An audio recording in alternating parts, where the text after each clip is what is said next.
इस फटाफट जाके व्लॉग देखो। इस वाले व्लॉग में मैंने हिंदी व्लॉग नहीं डाला और बाकी अब ये मैं अब शूट कर रहा हूँ। अब मैं फटाफट जा रहा हूँ अगले व्लॉग का शूट करने। पहले मैं गाइस बहुत लेट चल रहा हूँ। वीडियो को लाइक करना, शेयर करना और कमेंट करना, फटाफट सब्सक्राइब करके फटाफट 3K करवा दो जल्दी जल्दी। Bye bye.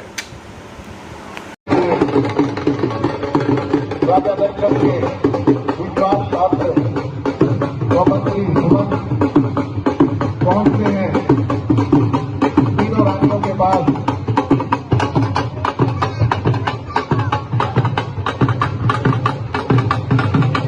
के साथ अपने हृदय के भाव को, अपने पुत्रों के हुए विवाह के बारे में एक दूसरे के साथ साझा करती है।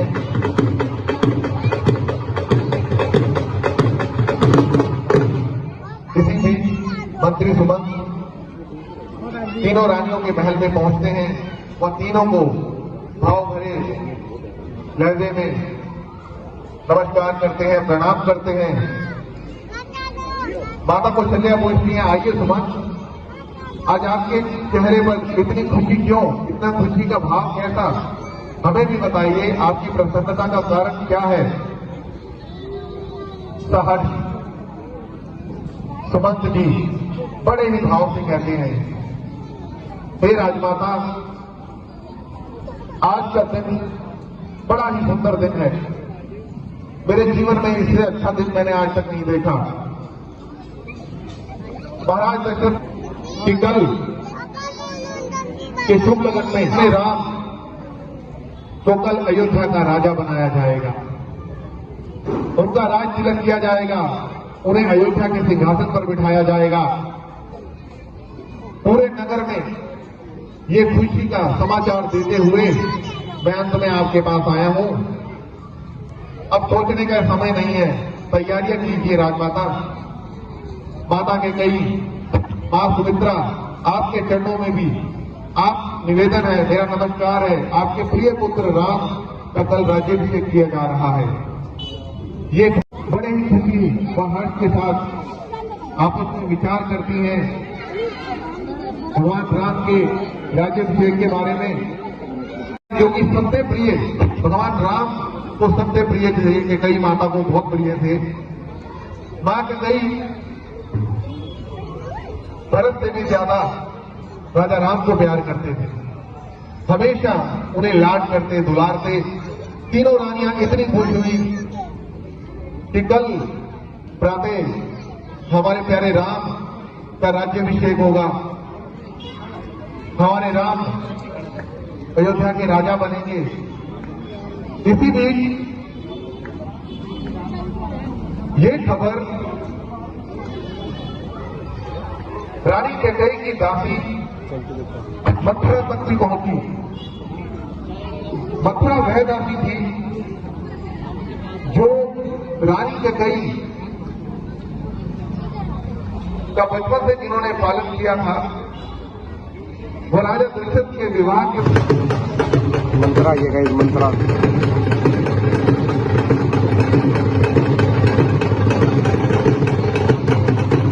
ढोल मत कीजिए, टक्कर मारेगी करके रानी कैकेयी को हो जाती है कि मंत्रा, तुम्हें पता है, तुम जानती हो, कल मेरे राम को राजा बनाया जा रहा है। कितनी खुशी की बात है। मेरा मन खुशी से फूला नहीं समाना। रानी कैकेयी ने अपने हृदय का भाव अपनी प्रिय दासी मंत्रा को बताया, लेकिन कुटिल मंत्रा, जिसके हृदय में पहले से ही पाप था, उसने कहा, राम को राजा बनाया जा रहा है, तुम ठीक तो हो, क्या बात कर रही हो।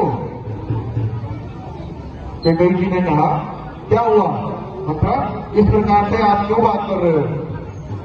उन्होंने कहा, पुत्र भरत जी है, क्यों ना उसे राजा बनाया जाए। उन्होंने कहा, नहीं, ये नहीं हो सकता, राम बड़े हैं, राम को राजा बनाया जाएगा। मंत्रा ने कहा, क्या तुम सारा जीवन दासी ही बनी रहोगी। महाराज की माता कहलाने का हक नहीं है तुम्हें। ये सुन करके कि कई बड़ी हैरान हुई कि ये क्या बात और किस प्रकार से ये बात मेरे सामने आई। उन्होंने कहा कि भरत को राजा बनाओ, राम तो तुम्हारा सौतेला है पुत्र, तुम्हारा असली पुत्र तो भरत है। रानी ने ये बात सुनाई तो कई के हृदय में ये बात घर कर गई। उन्होंने कहा दासी तुम मुझे बताओ मैं किस प्रकार से इस कार्य को रोककर अपने भरत को राजा बना सकती हूं। मंथरा ने कहा देवासुर संग्राम के समय तुमने राजा दशरथ की जान बचाई। बुढ़ी मंथरा ने बहकाया, हर परिवार में, हर मोहल्ले में, हर तरफ कोई ना कोई मंथरा बैठी है जो आपकी सही बुद्धियों को बुद्धि की तरफ ले जाती है, आपके अच्छे चलते हुए कार्यों में विघ्न पैदा करती है। रामायण से हमें यही संदेश मिलता है कि ऐसी कुटिल मंथरा जो हमारे परिवार में, हमारे मोहल्ले, हमारे आसपास हो, उससे दूर रहना चाहिए।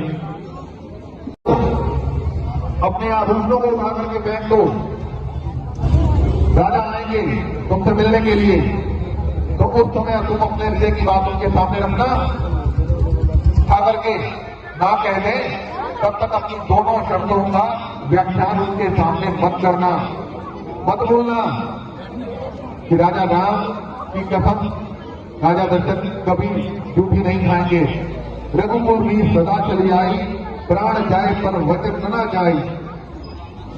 रघुकुल की मर्यादा को रखते हुए खुलकर बताओ दासी।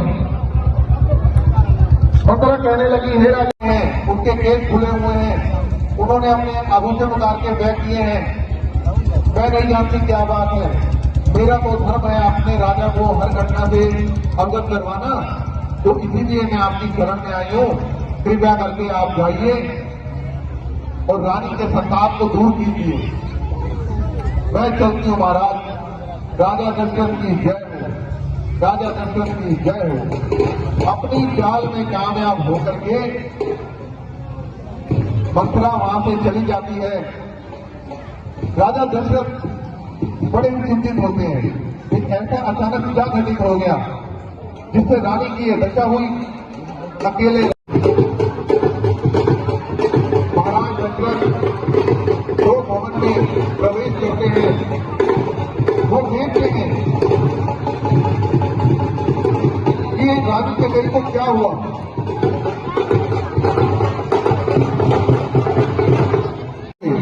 लेकिन आपकी ये दशा क्यों, किस लिए, किस प्रकार से हुई, मुझे खुलकर बताओ। कुटिल मंथरा की चाल काम कर गई। रानी ने कहा कल राम राजा बन जाएंगे, पूरी अयोध्या में खुशी होगी, लेकिन मुझे दिए हुए वचनों का क्या। वो वचन, वो दो अनमोल वचन जो आपने मुझे देवासुर संग्राम में दिए थे, और आपने कहा था मांगो जो मांगना चाहती हो। मैंने कहा था महाराज उचित समय पर मैं अपने दोनों वचन आपसे मांगूंगी।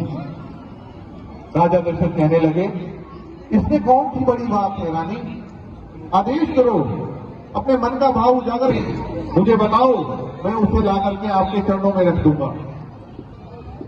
रानी ने कहा नहीं महाराज, मुझे पहले आप वचन दीजिए कि मैं जो मांगूंगी आप मुझे देंगे। राजा दशरथ कहने लगे रानी वचन तो मैं तुम्हें पहले ही दे चुका हूं, मांगो तुम क्या चाहती हो। रानी ने कहा नहीं, प्रिय पुत्र राम की सौगंध खाओ कि जो मैं वचन मांगूंगी आप मेरा वचन पूरा करेंगे। हमने एक बार जो वचन दे दिया तो दे दिया, हम अपने वचन को कभी भंग नहीं करते। हमारा शीश कलम हो जाएगा लेकिन हम अपनी जबान से नहीं लेंगे। तुम जो वचन मांगोगी तुम्हें वचन दिया जाएगा, तुम्हारे वचन की पूर्ति की जाएगी। लेकिन मंथरा की बात रानी के हृदय में थी। रानी के कहीं ने बोला नहीं महाराज, अगर आपको मेरी बात पर यकीन नहीं है तो मैं आपकी बात पर यकीन कैसे करूं। हाँ जी बोलो। आप राम की सौगंध खाइए तो मुझे यकीन होगा कि हाँ अब आप मेरे वचन की पूर्ति करने में सक्षम हैं। रानी के बड़ा राजा दशरथ ने कहा, ठीक है रानी, मुझे संसार में मेरे राम से ज्यादा प्रिय कुछ नहीं है। मुझे ये अपना शरीर भी प्यारा नहीं है जितना प्यारा मुझे मेरे पुत्र राम है। जाओ, मैं राम की सौगंध खाकर कहता हूँ, तुम जो वचन मांगोगी वो वचन मैं तुम्हें दूंगा। और इस रानी के कई बड़ी खुश हो गई। उनके हृदय में खुशी का सागर उमड़ने लगा। उन्होंने कहा, राजन, मेरा पहला वचन सुनो। कल जो राज्याभिषेक होने जा रहा है वो राज्याभिषेक राम का नहीं होगा, मेरे प्रिय पुत्र भरत का होगा। सुनते ही राजा के हृदय में बहुत गहरा आघात लगा कि रानी, ये तुम क्या कह रही हो? राम तो तुम्हें भरत से भी ज्यादा प्रिय थे। उन्होंने कहा, नहीं महाराज, आपने वचन दिया है मुझे, आपने राम की सौगंध खाई है। कल का जो राज्याभिषेक होगा वो राम का नहीं होगा, मेरे प्रिय पुत्र भरत का होगा। सुनते ही महाराज दशरथ के हृदय में गहरा आघात पहुंचा। महाराज अभी संभले ही नहीं थे कि 14 वर्ष राम वनवासी की तपस्वियों का वेश धारण किए हुए आप राम को आज्ञा दें 14 साल के वनवास के लिए। ये सुनते ही राजा धरती पर गिर पड़े। नहीं रानी, ये नहीं हो सकता, ये तुमने क्या कह दिया? राजा दशरथ को बहुत ही गहरा आघात पहुंचा और बड़ी ही मार्मिक दशा में राम राम कहते हुए राजा धरती पर गिर पड़े। लेकिन कैकेयी के ऊपर उनकी उस अवस्था का कोई असर ना हुआ। ये सब देख रही कुटिल मंत्रा बड़ी खुश होती है। ये बहुत अच्छा हुआ, मेरी चाल काम कर गई। खुश देख कैसे हुई? अब मैं अयोध्या में राज करूंगी। क्योंकि छोटा लोग और छोटी सोच वाली बात यहाँ मंत्रा ने सबके सामने जग जाहिर की। क्या दौड़ी चली जाती है राजभवन में। प्रभु जी के पास मंत्रा पहुंचती है सर्वप्रथम। गुरु जी के जाकर चरणों में नमस्कार करती है। हे गुरुदेव, मेरा प्रणाम स्वीकार कीजिए। गुरुदेव ने कहा, कहो दासी, किस प्रकार आपका आगमन हुआ? उन्होंने बताया कि गोप भवन के अंदर राजा दशरथ मूर्छित अवस्था में पड़े हैं, ना जाने उन्हें क्या हो गया। गुरुदेव आप चलिए, शीघ्रता से चलिए, देखिए क्या हो गया। मन ही मन में बड़ी खुश मंत्रा अपनी हर चाल में सफल होती जा रही थी।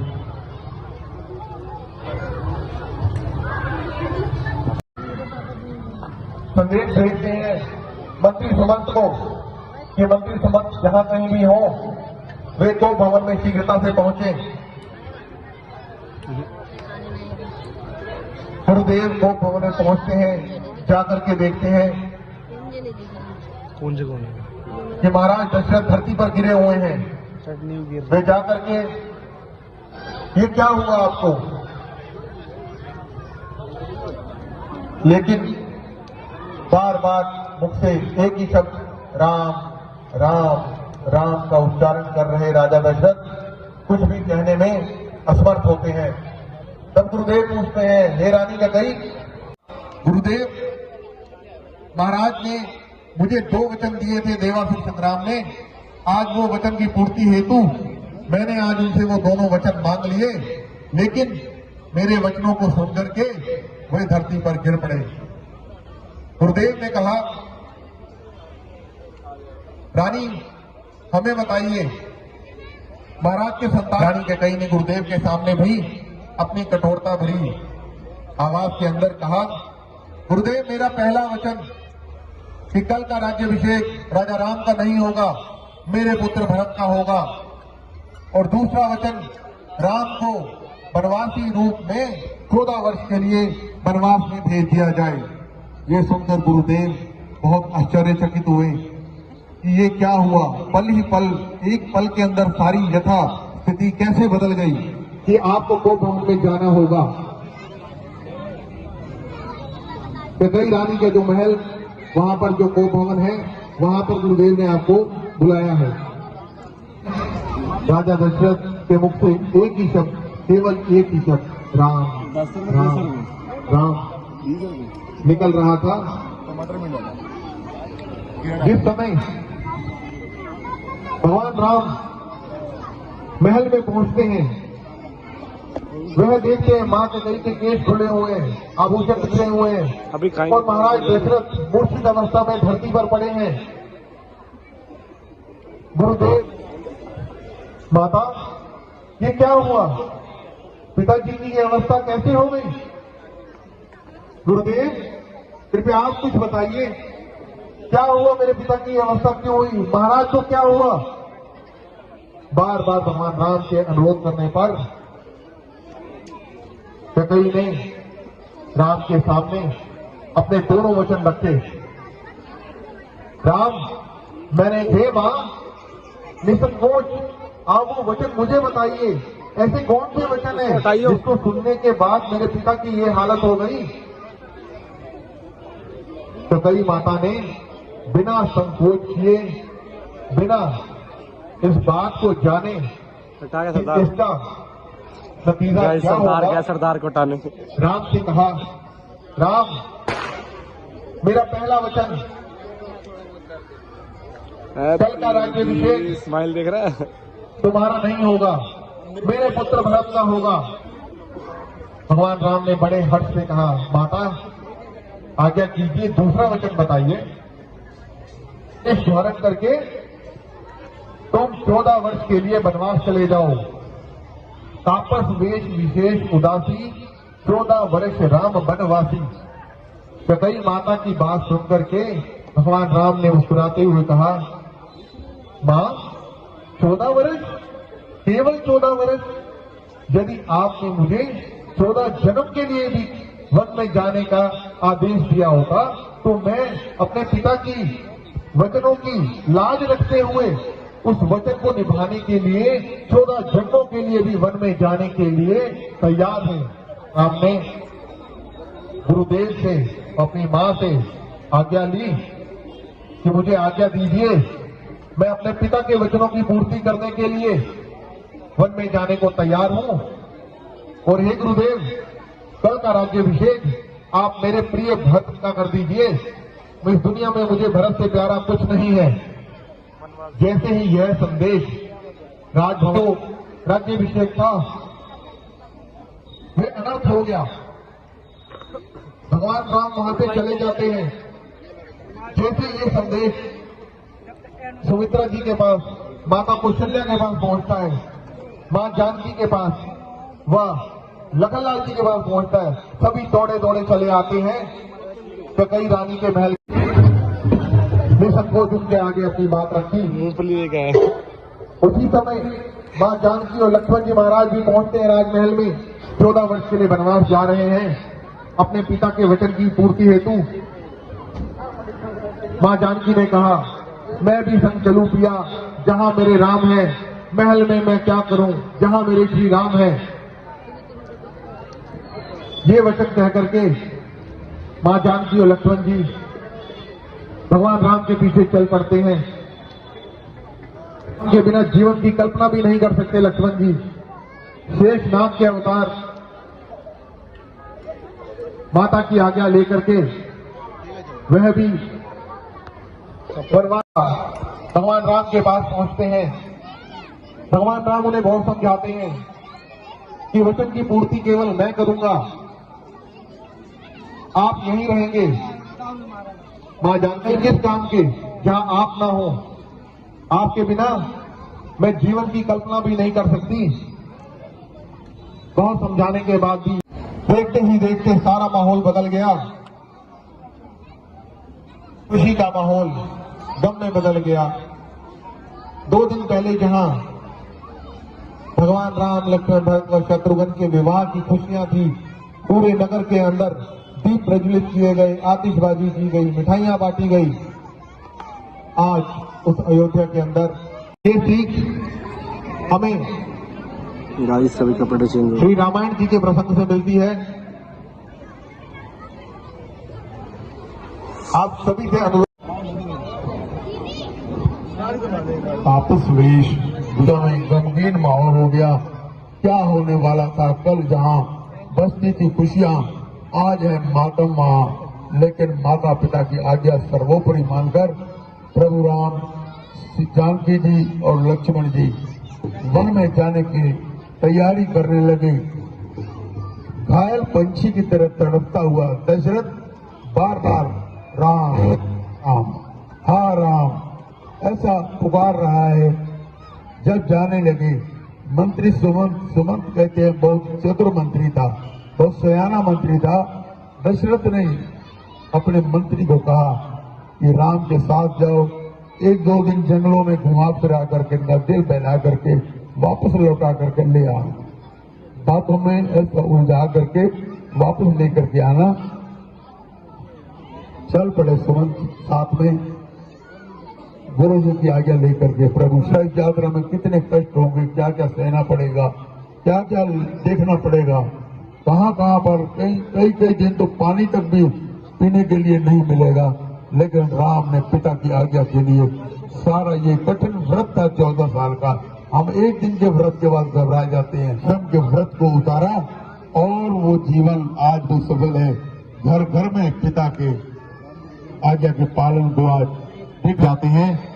जैसा कि राजा दशरथ ने कहा अपने मंत्री सुमंत को कि सुमंत राम के साथ जाओ और उन्हें 2-3 दिन घुमा फिरा करके बहला फुसला करके राजमहल में वापस ले आना। महाराज की आज्ञा का पालन करते हुए मंत्री सुमंत भी भगवान राम के साथ साथ हो दिए, साथ साथ चलने लगे। भरत और शत्रुघ्न जी को ननिहाल से वापस बुला लिया जाता है, क्योंकि महाराज दशरथ की हालत काफी नाजुक व चिंताजनक थी।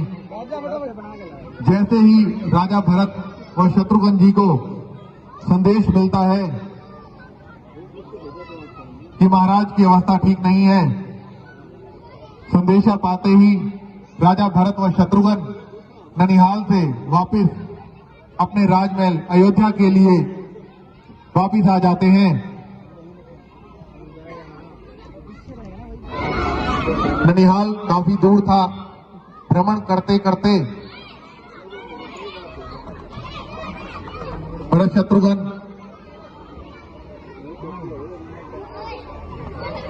अयोध्या में आने की तैयारी करते हैं। इधर सुमंत, मंत्री सुमंत महाराज राम के पास पहुंचते हैं। वह जंगल में रात्रि के विश्राम के समय में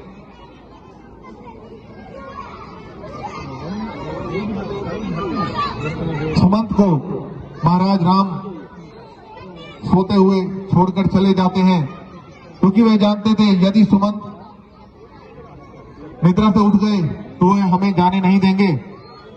मंत्री सुमंत को सोता हुआ छोड़ करके महाराज राम, लक्ष्मण व सीता जी चले जाते हैं। जिस समय मंत्री सुमंत उठते हैं वह देखते हैं कि वहां तो कोई नहीं, भगवान राम उन्हें छोड़ करके चले गए। मंत्री सुमंत काफी खोज विचार के बाद वापस अयोध्या के राजमहल में पहुंचते हैं, जहां महाराज दशरथ थे। मंत्री सुमंत अयोध्या पहुंचते हैं, राजा दशरथ के पास उनके चरणों में जाकर के प्रणाम करते हैं। बोलते हैं, हे महाराज, मैंने राम को बहुत समझाने की कोशिश की, बहुत निवेदन किया, बहुत प्रलोभन दिए, नाना प्रकार की बातों में रसाया, लेकिन वे नहीं माने। मुझे रात को सोता हुआ छोड़ करके वो वन गमन के लिए चले गए। ये सुनते ही महाराज मूर्छित हो जाते हैं। हे सुमंत, हे राम, उनके हृदय में बहुत गहरा आघात पहुंचता है। सुमंत, मैंने तो सोचा था कि तुम राम को साथ लेकर के आओगे। हे राम, हे राम, हे राम, राम राम का नाम लेते हुए, राम को पुकारते हुए, बार बार भगवान राम को याद करते हुए उनका देहांत हो जाता है। महाराज अपना शरीर त्याग देते हैं। पूरे अयोध्या के अंदर रुदन मच जाता है। सभी रानियां जोर जोर से रोने लगती हैं।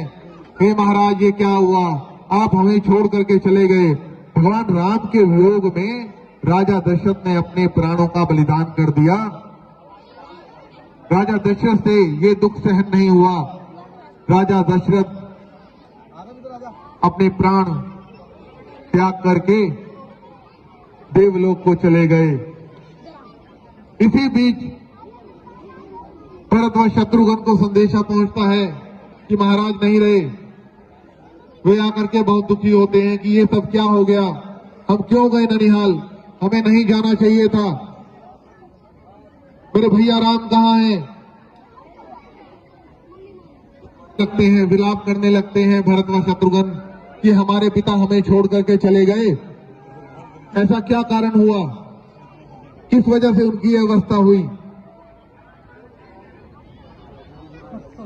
यह व्यवस्था देखकर, पिता की यह हालत देख करके अपने शीश के मुकुट को उतार देते हैं। सुनो भरत भावी प्रबल, कह तो सुने मुनिनाथ, लाभ हानि यश अपयश जीवन मरण सब कुछ विधि हाथ। हे भरत, इस संसार में लाभ हानि यश अपयश जीवन सब विधाता के हाथ में है। वही है विधि यही राम रची राखा, जो राम ने रचा है होना वही है। अब अपने पुत्र धर्म का पालन करो। महाराज, इस संसार में हमें छोड़ करके चले गए, अपने पुत्र धर्म का पालन करो कि अंतिम क्रिया की तैयारी करो।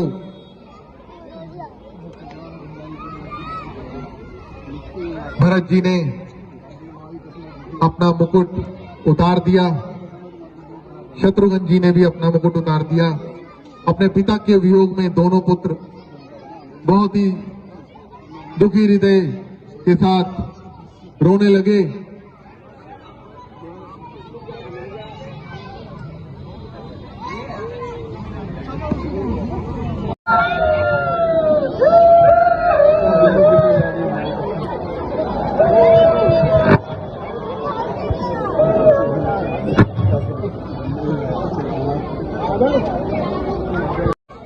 विनाश कर दिया पूरी अयोध्या का। पुत्र धर्म को निभाते हुए महाराज के पार्थिव शरीर को पूरे राजकीय सम्मान के साथ अंतिम क्रिया के लिए ले जाया गया।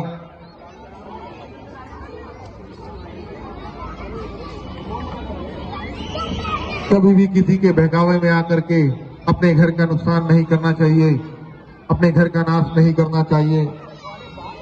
कई की एक जिद, कुटिल मंथरा की एक चाल ने बड़ा ही दुखद क्षण सभी अयोध्या वासियों के हृदय में ये संताप कि ये कई ने क्या किया। राम वन में चले गए, राजा दशरथ हमें छोड़कर चले गए, जाने किसकी नजर लग गई। पुत्र धर्म का पालन करते हुए हिंदू रीति रिवाज के अनुसार राजा दशरथ के मृत्यु के उपरांत मटका फोड़ने की जो पूरी क्रिया वह भरत जी के द्वारा की गई। भरत जी सक्षम नहीं थे इस स्थिति में अपने आप को संभालने के लिए। राम नाम सत्य है, सत्य बोलो गत है। राम नाम सत्य है, सत्य बोलो गत है। अंत समय में ही राम का नाम आपके काम आएगा। अंतिम समय के क्रियाक्रम की विधि को युवराज भरत अपने हाथों से करते हुए घड़ाभन की नीति पर हिंदू धर्म के अनुसार वह भाग्यशाली पिता होता है जिसका क्रियाक्रम उसके पुत्र के द्वारा किया जाए। ये सब नियम जो हमारे धर्म के हैं, ये सब हमने रामायण जी से ही सीखे हैं। रामायण की दी हुई शिक्षा हमारे जीवन में पल पल पर